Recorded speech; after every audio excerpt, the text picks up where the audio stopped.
ಇವತ್ತು ಬಗಲುಗುಂಟೆ ಎಮ್ಮಿಯ ಲೇಔಟಲ್ಲಿ ಫುಟ್ಪಾತ್ ಮೇಲೆ ವ್ಯಾಪಾರಿಗಳು ಎಕ್ಸ್ಟ್ರಾ ಏನಾದರೂ ಮಾಡ್ಕೊಂಡಿದ್ರೆ ಅದನ್ನು ತೆರವು ಕಾರ್ಯ ಮಾಡ್ತಿದ್ದಾರೆ. ಫುಲ್ಲು ಗಲಾಟೆ ನಡೀತಾ ಇದೆ. ಯಾಕಪ್ಪ ಅಂದರೆ ಗಲಾಟೆ ನೋಡ್ಕೊಂಬನ್ನಿ, ಆಮೇಲೆ ಹೇಳ್ತೀನಿ.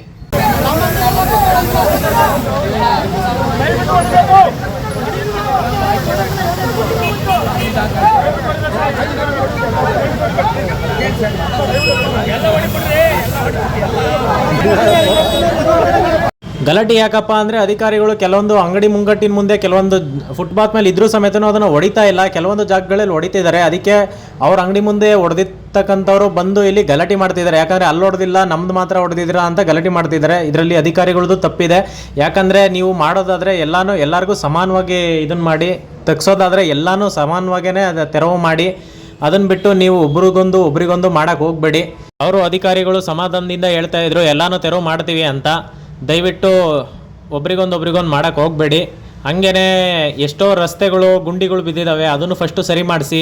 ಅದಾದಮೇಲೆ ಎಷ್ಟೋ ಕೆರೆಗಳನ್ನ ಒತ್ತುವರಿ ಮಾಡಿಕೊಂಡು ಅದನ್ನು ಮುಚ್ಚಿ ಬಿಲ್ಡಿಂಗ್ ಕಟ್ಟಿರ್ತಕ್ಕಂಥ ಅದನ್ನು ತೆರವು ಮಾಡಿ.